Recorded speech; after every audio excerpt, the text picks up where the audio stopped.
সেটার কারণেই আমরা অসুস্থ হচ্ছি।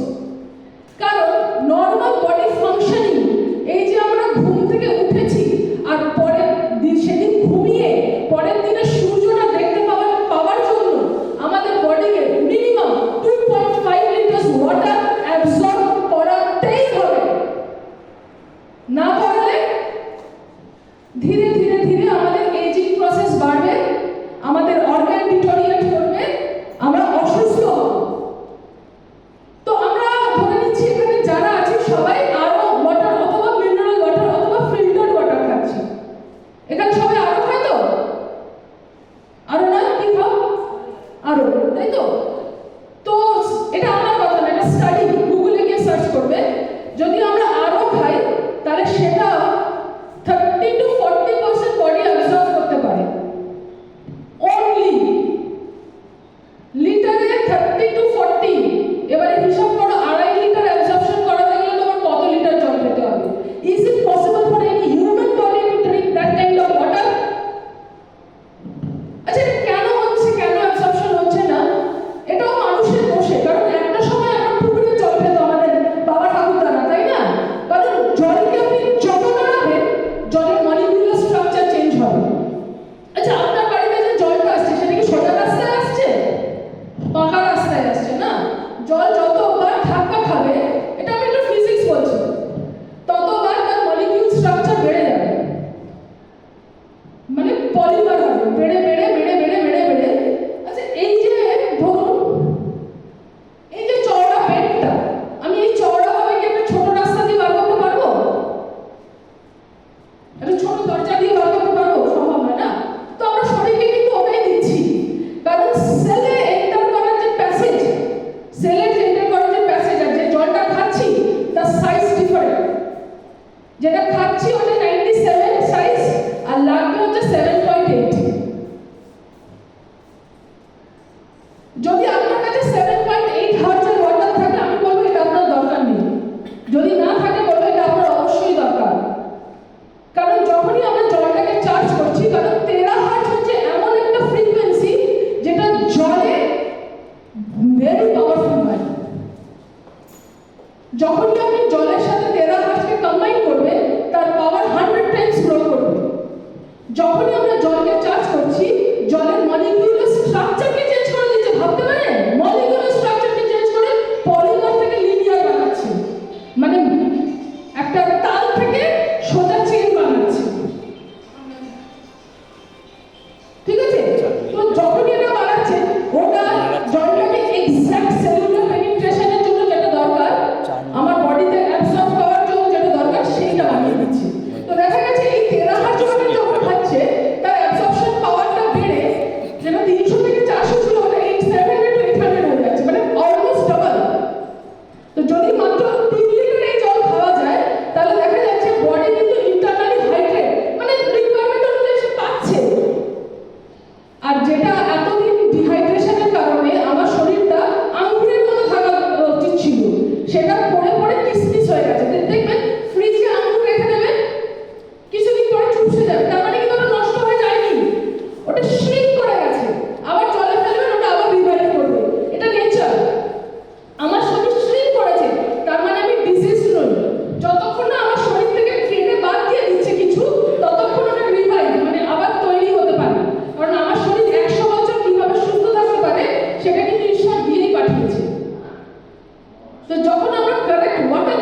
your body is extremely dehydrated and now your brain is hallucinating. কারণ ব্রেনকে ঠিক রাখার জন্য যে অ্যামাউন্ট অফ 90% এর ব্রেন ইজ ওয়াটার, তো ব্রেন যে কেমিক্যালটা রিলিজ করছে আপনার নার্ভাস সিস্টেমকে সক্রিয় রাখার জন্য সেটা প্রপার ওয়েতে ম্যাচ করছে না, অন্যভাবে কাজ করছে। তাহলে water is very important for our life, but exact good water 7.8 low resonance low frequency water is required. Water মানে কি আমি যেখানে সেখানে জল খেয়ে নিলাম না,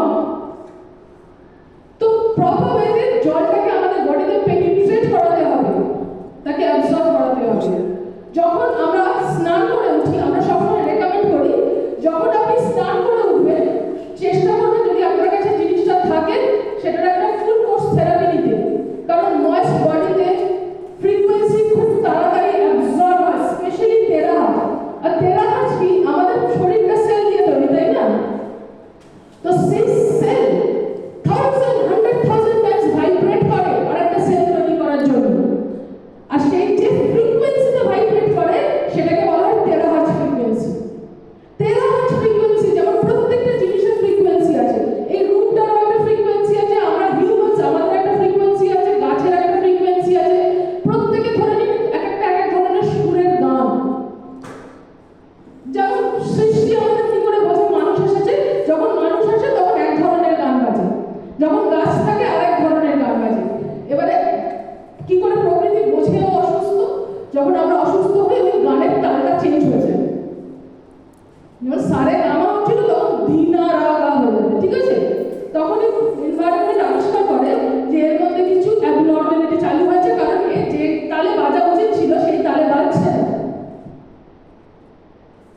মেডিসিন কি করে সিম্পটমের উপরে কাজ করে, কিন্তু ধরুন আজ আমার জ্বর হয়েছে, আমি একটা অ্যান্টিবায়োটিক বা পেইন কিলার খেয়ে জ্বরটাকে কমাতে পারি, কিন্তু জ্বর হওয়ার তো বিভিন্ন কারণ থাকতে পারে না?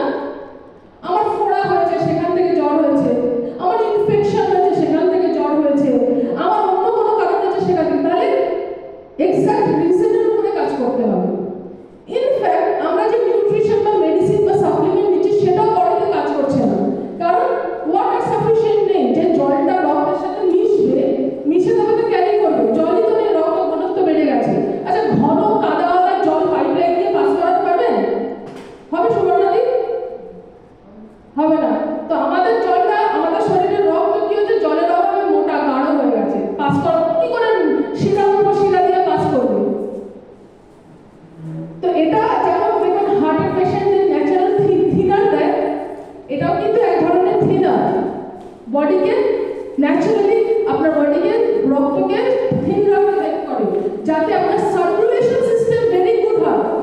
আপনার বডিতে মেটাবলিজম আর সার্কুলেশন যত অ্যাপ্রোপ্রিয়েট হবে তত আপনি সুস্থতার দিকে এগোবেন, আর এই ডিভাইসটা এই টেকনোলজি আপনাকে সেটা বজায় রাখতে হেল্প করে। যদি আপনি মনে করেন যে আমি ভালোভাবে কিছু ব্যবহার না করে অন্য নেচারকে ইউজ করে সুস্থ থাকতে চাইছি, তাহলে এর থেকে বেস্ট অল্টারনেট আর কিচ্ছু নেই।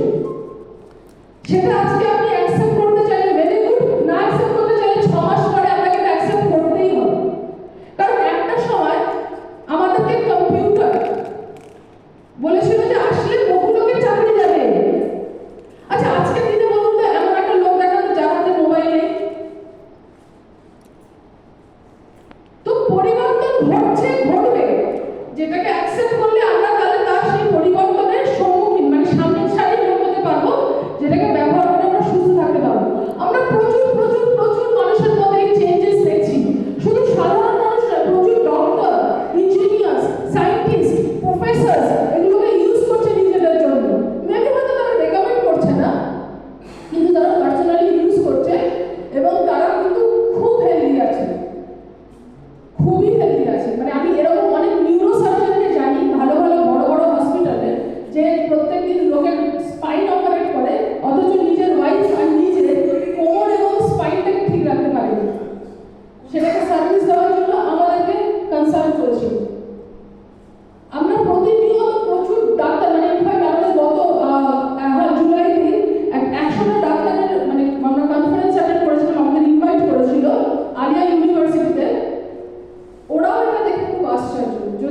মানে প্রত্যেকটা মেডিকেল প্রফেশনালি সেটাকে অ্যাকসেপ্ট করছে, if this is the process then definitely this is the only process. তো আমরা সাধারণ মানুষ হয়তো বুঝতে একটু টাইম নেব, কিন্তু যদি আমরা বুঝতে পারি তাহলে কিন্তু আমরা অনেক হেলদি থাকতে পারি।